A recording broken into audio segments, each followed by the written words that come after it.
9, Evelyn and Vernon. Is divorce possible for Joe and Cynthia? Stay tuned. You're tuning into the destination for TV superfan discussion, AFTERBUZZ TV. And now, let the buzz begin. The shoes on my feet, I bought it. Clothes I'm wearing, I bought it. The rock I'm rocking, I bought it. Side depend on me if you want it. Oh, Beyonce knew. I know. Yes. Hey guys, we are back with the Carmichael Show today, and as you can tell by the song, we're very independent women up in here doing it for ourselves. It's a very nice theme. I'm trying to do it again. I want to be involved in that way. Right. It's just choreography right here. I was like, I'm involved in that. We didn't even practice that. I know. That's just right top of the dome. Top Hey of the guys, dome. I am Chae Jones. You can find me at @RealChae Jones on Twitter and Instagram, and Love Chae Butter on Snapchat. Ladies, What's up, guys? This is Mariel Turner. You can find me on Twitter and Instagram at Mariel_Turner. Hey, it's Shannon Clark, and you can find me on all things social media at I am Shannon Clark. ladies, this was a very interesting episode. It was. It was a great episode.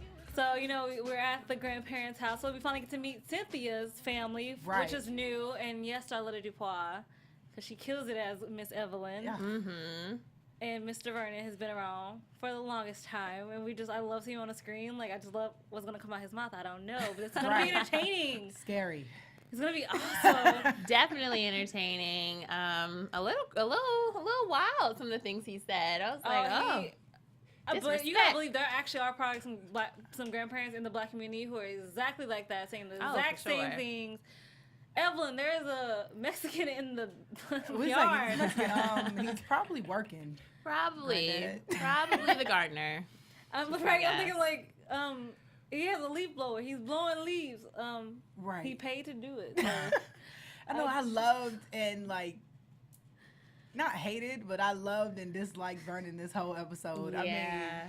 I mean, he reminded me a lot about my grandfather and a lot of other grandparents of my friends and associates. They just get to that age where they're so stuck in their ways, and it's they're mean. They are. I feel like when you get old, sometimes your level of just I don't care. It's not Right. just what's the point? But aren't you entitled though? I mean, if you've been living for Right, 80 that's what I'm years and you've saying. been dealing with BS your whole life, you've been. It's I'm gonna say what I want to say, when I want to say. I can go Yeah. any day. I deserve I'm to gonna be- let it all out. I can just say my grandfather never acted that way. Again, I lost when I was 10, but he was the best. He made sure I got to do fun stuff. So Right. he was a fun grandparent. Right. So like I said, I've never kind of had a mean grandparent experience. My grandparent, my mom's my grandmother, is kicking. She's the sweetest woman ever. Right. Mm-hmm. So I can see the spectrum, definitely, but like you said, you're entitled when you get to a certain age. Yeah, no, you're to say what you entitled. want to say. However, should it be outside your house sometimes? Probably no. Definitely not. Yeah, I feel Just saying, he could be something there. mean. I mean, if you're older, you can be mean, but just the way he spoke Right. to his wife was That was whoa. Right. ooh, Crossing take the it back, line. take a Crossing the seat. line. Yeah, I feel like his behavior didn't have anything to do with old age. Maybe he was kind of that way his whole life, and it forced me to look at him from a different side. I think of older people, and I think of how angry you naturally become when you get up in age and you lose a lot of independency, and you're really dependent, and it's frustrating, just in general to be in a position. It doesn't excuse him talking to his wife like that, of course, but maybe he's just a lovable grouch. I don't know. I want to love him. I want to love him. Well, I mean, Bobby loves him. Well, Bobby loves him because he doesn't get judged. That's the one person that doesn't judge him, don't ask him no questions, but on the spectrum, he should be asking some questions. That's just my Right. mindset, however. It's true. So the ladies, they come from a women's march, and for most guys, it's what are you marching for? Like Maxine says, there are so many issues, and if you do not know, you're part of the problem. Exactly. That's not just a her thing. That's an all female thing, guys. If you don't understand the issues that we're dealing with, Right. you are part of the problem. Do some research. Please. Google is there. Yeah, it's a lot. Google is made for that. It is. One of the Too issues much. right there. But then they talk about how, I got excited just listening to how, empowering it was. And, they took 3 generations out there. It was Cynthia, her Did you mom. guys go to the Women's March here? I didn't. I didn't. I had to I work. did. How was that? I heard it was amazing. It wasn't just women out there too. This was so awesome. It was men and their children. Right. And there were like 3 generations of women like walking together, and like I took a video from where I was, and like there was like so many people coming up this hill going to a city hall, and I've never seen anything. I've never done anything like that in my life. I actually almost feel like I was on March on Washington for a second, like marching. Like it was so many people. You felt that energy, and it was amazing energy. It wasn't about hate. It was about a love and a respect, and trying to say, you know, we matter too. We deserve equal rights. This is not just because we're women and we're emotional. This is a real thing. You need to see it as that. Yeah. The images from all of those marches around the country were powerful. Yeah, I was proud. I mean, I'm proud every day to be a woman, but especially during those marches, it was great.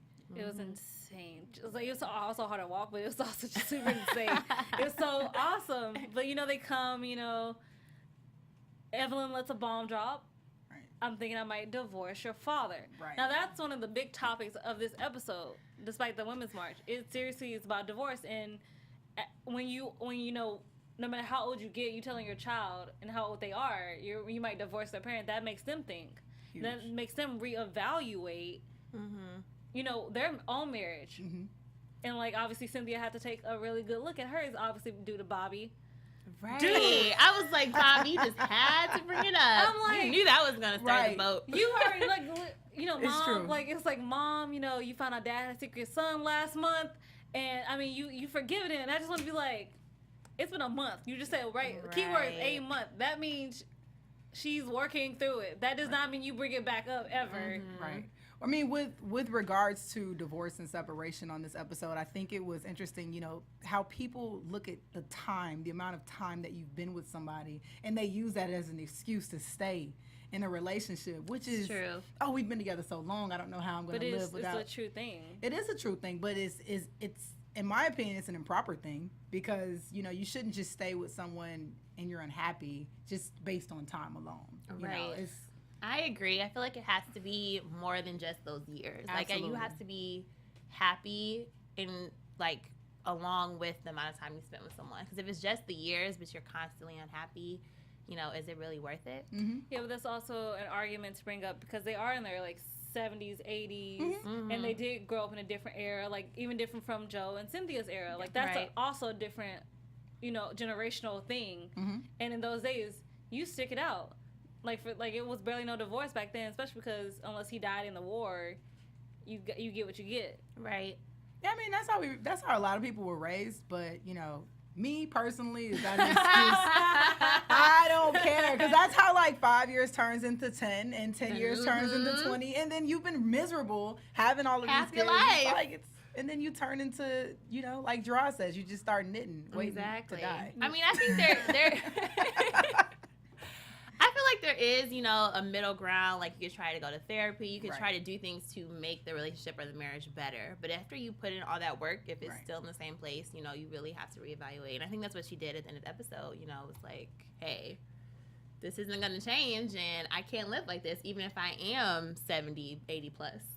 I'm like, she might still get her a little something. I mean, my mom's a widow, and she got men's, and she got men's, and I mean a plural sense. Plural.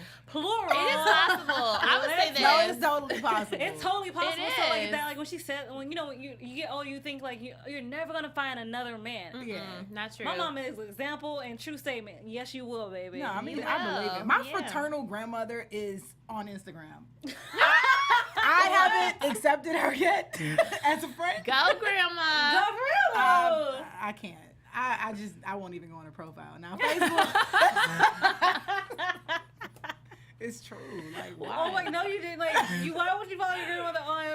Why would I follow Why my wouldn't grandma? I mean, on Facebook. She's hip. Facebook is where you follow your family members, okay, people? I agree. You know, your mom. I agree. I agree with that, but for real, though. I agree. Not on Instagram. Yeah, No. but old age, like my great grandmother, she got remarried in her 80s. After my great grandfather died from a guy she met in church.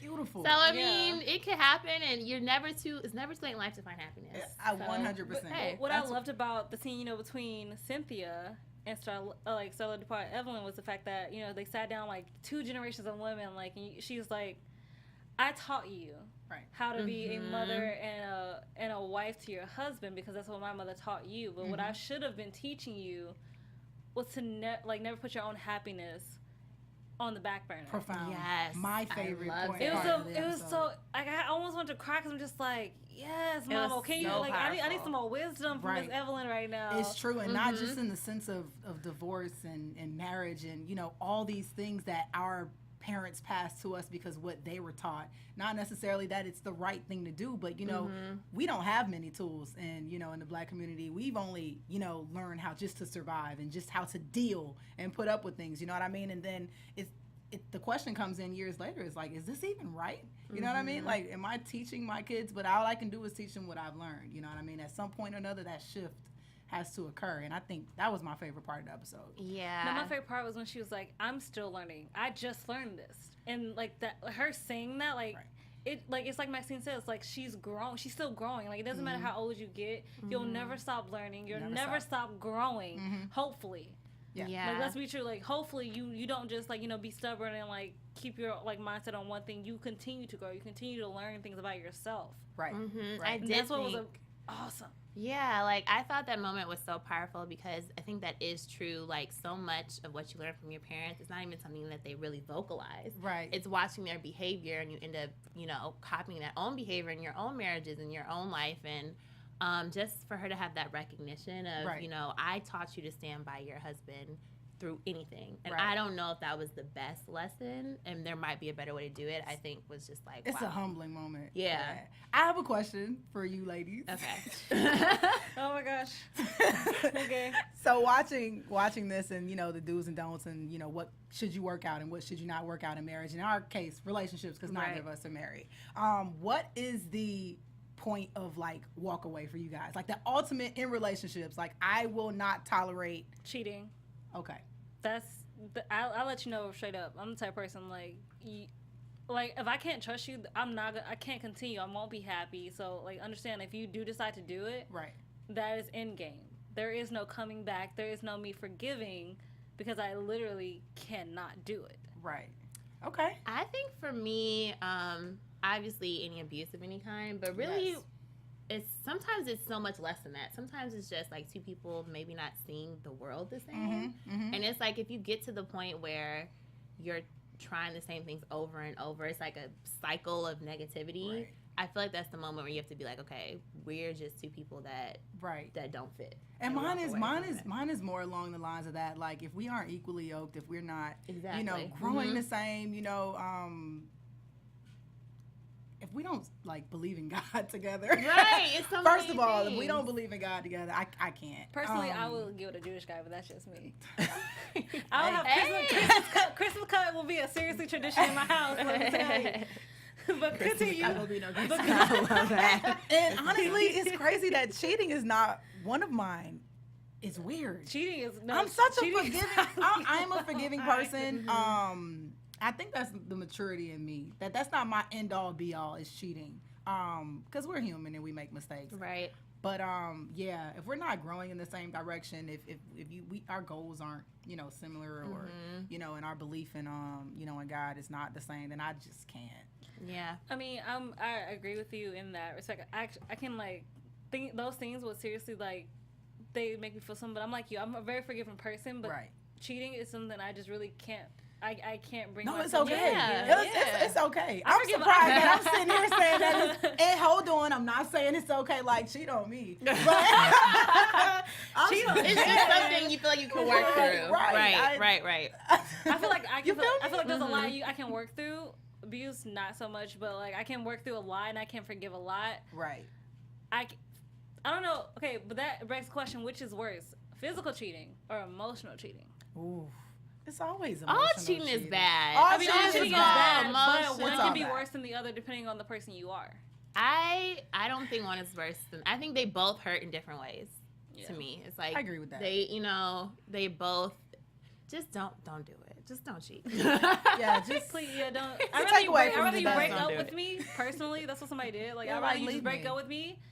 Go ahead. I will cry. I will eat some icing, like I do, like vanilla icing in my freezer. I will do that, and then I would, be okay eventually. Like, my girls will get me through it, and I'm still gonna be me. I just rather you just let go and let God, and let me keep on pushing my life. Right.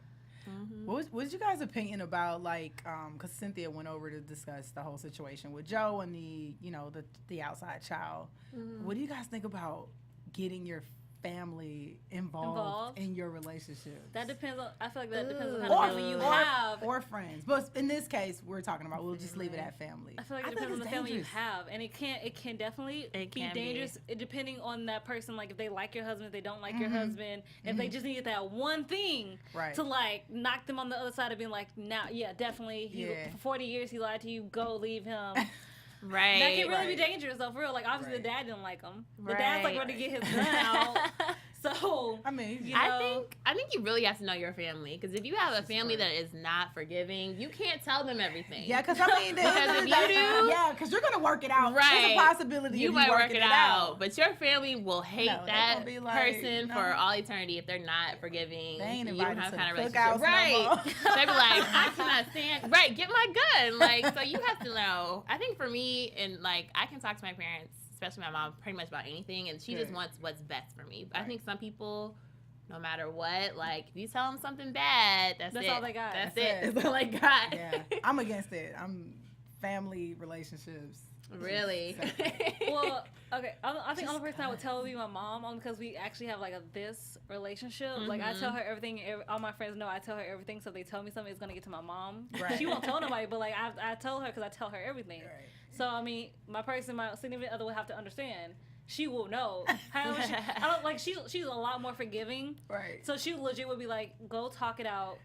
Like, don't, like, let this be the end-all, be-all for you unless you can, you really can't do it. Like, she's really just, like, she'll be forgiving so hard. Right. Listening to you guys, it's like I'm singing a Justin Bieber song in my head. It's like, mama don't like. She likes everyone. My mom seriously likes everyone, like, with a few exception of people, but my mom seriously is a saint, and I love her. I love that about her. I got to ask you ladies something. So it is about, divorce. Mm-hmm. And so obviously, let's say you're like in your 60s and you realize at that point, would you end up divorcing your husband at 60, 70? Like, if he's almost like Vernon in the way that, it was kind of cute the first 10 years, 20 years, now it's like, I'm over it. I think if I was married to a man like Vernon, I would have divorced him way like, we wouldn't even got to 60 years. I could not deal with that. Mm-mm. For me, at any age, like I said, it's the respect thing. And just being happy, and putting yourself first, which was actually my takeaway from this episode. You can be 100% committed in a relationship, make someone else happy, bring happiness to their life, but you've got to have something for yourself. You know what I mean? And if I don't have that and I'm giving you more and it's a struggle, then I can't stay, and that's 60 years, 6 months. 6 weeks. Right. It doesn't matter. If we petty and celebrating every anniversary, that 6 could be days. Right. 6 hours. Can't be talking to me like that. No. Yeah, I'm sorry. You got legs, right? You can walk into the kitchen. Right, no, please, or thank you. I seriously, I do. They're like 70, 80 years old. I don't care. Women, I'm 70, 80 years too. That means I want to sit down. I want to talk, and I don't want to go in the kitchen. And he's been making this man food for 60 years. You can't just change now. You can't. That's true. Because I think it was more about the food too. Yeah. I mean, that's the way he said it. But let's give it up to Joe for actually wanting to work through his marriage, because most guys won't do that. So let's give it up to Joe Carmichael for working through the marriage. Yes, Joe. Putting his wife first. Fighting for your woman. Exactly. And real, fighting for your woman, fighting for, because obviously Joe's, there it is. Right, there we go. Obviously he's a little helpless without his wife, and he realizes that. Very. It isn't realize the woman you have, so you don't lose her for some other man to find your treasure that you already had. Right. I love that Joe was like, you know what? I'm willing to wait however long you need to get past this, and what do you need from me to make this better for you? As opposed to take notes from Joe Carmichael. Very important. Yes. Very important to not rush people through their grieving process. Yeah. Let them process. You have 40 years of a secret. I need at least 40 days. Right. 40 months. More than a month. Just saying, I need the equivalent of 40 years to get through this process. Definitely. Shout out to Joe. Yeah. Shout out to Joe. I really hope we can meet Morris before this ends. It might not happen, but it'd been interesting if we could see him and see what he's about as a person. I agree. I would love to see that character on the show. Yeah. And see him interact with the family. How does Cynthia take it? What smart things does Gerard have to say? What's Keisha got to say? Because like that could be an interesting pairing. Keisha is screwing a congressman, y'all. She's screwing a Anything congressman. is possible. She's busy. You're very vishnik. We understand you're making a change. But unfortunately, guys, that is the end of this after show, which is really sad. Next week is Maxine's sister, where we actually get to meet Maxine's sister, and I cannot wait. Yes. Ladies, you want to introduce yourself? What's up, guys? This is Mariel. You can find me on Mariel. Oh, almost messed that up. I know my name. Mariel_Turner on Twitter and Instagram. I'll be on all things social media at I am Shannon Clark, people. Peace. Hey guys, I'm Chae Jones. You can follow me at Real Chae Jones on Twitter and Instagram. Love Shea Butter on Snapchat. Daytime Divas tomorrow at 6, and I have an interview with the new star of Marlon tomorrow at 5 o'clock. Check it out. Yes. From executive producers Maria Menounos, Kevin Undergaro, Phil Svitek, and the entire AfterBuzz TV staff, we would like to thank you for listening to the AfterBuzz TV network. To watch or listen to other after shows and post comments or questions, be sure to visit AfterBuzzTV.com. I'm Sir Richard Wentworth, and this has been a presentation of AfterBuzz TV. Buzz you later. The views expressed herein are those of the hosts only and do not necessarily reflect the views of AfterBuzz TV or its owners or principals.